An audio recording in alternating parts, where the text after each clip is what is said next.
Protests and promises in Pakistan. The opposition struggles to assert itself and faces the consequences of resistance. A tragedy unheard of in Finland until now, the aftermath of Wednesday's school shooting. And later, the business of government in the Palestinian territories. It presents unique challenges, the obstacles faced by census takers, a perfect example. It is 6 p.m. in Islamabad, 3 p.m. in Ramallah. I'm Jonathan Mann at CNN Center. Welcome to World News.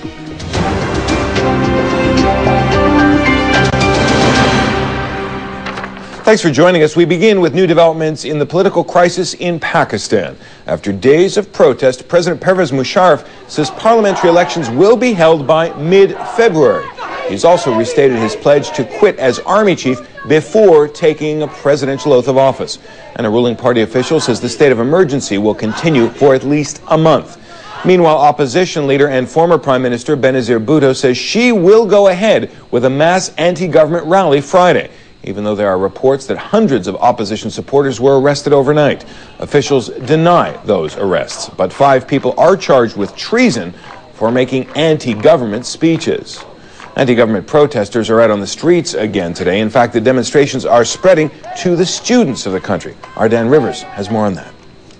Musharraf Go! First, it was the lawyers. Now, small groups of students are also daring to speak out, adding their voice to the protests against martial law.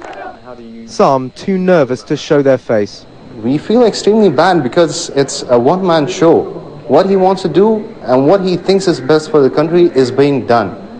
Others were bolder, though, defying the ban on political protests. But this campus hasn't exactly been overrun by radicals. Around the rally, a drawing class continues, many just standing impassively amid the chance to hang the president. These student leaders are making their point forcefully about the state of emergency, but so far they lack the numbers or the organisation to make any real challenge to General Musharraf. Some students even speak out in support of the general. That Musharraf is 100% right. The way he's doing work, he's marvelous. He's such a great leader for Pakistan. He's doing good. Since martial law was declared at the weekend, it's claimed hundreds of lawyers, human rights activists and opposition politicians have been arrested. General Musharraf claims he had to act to stop the country committing suicide. In reality, suspending the constitution just before a key court ruling on his eligibility as president. Our former Prime Minister Benazir Bhutto has issued demands. Restore democracy, or tens of thousands of her supporters will take to the streets. In Lahore, they're showering rose petals to show their solidarity with the arrested judges. The police are ignoring them for now, but for how long? Dan Rivers, CNN, Lahore. Just last hour, we were able to talk directly to one of Pakistan's leading opposition figures, though it wasn't easy. Imran Khan talked to us from hiding, where he's been since fleeing house arrest Sunday. He had this to say about the opposition and General Musharraf. No one believes this president anymore. All the promises he's made, he's went back on them. He's reneged on everything which he commits himself to, then he backs out of it, because basically he does not want to leave power. Now, the issue about elections is that he's announced that he's going to hold them in February. The question is, why did he hold the emergency? And the reason for the emergency is that he was petrified of an independent judiciary where he could not get all the things he wants to stay in power.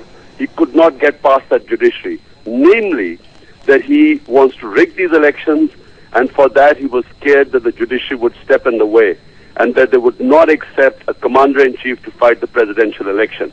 So for these two reasons, he has got his own judges in. He's sacked 14 judges of the Supreme Court.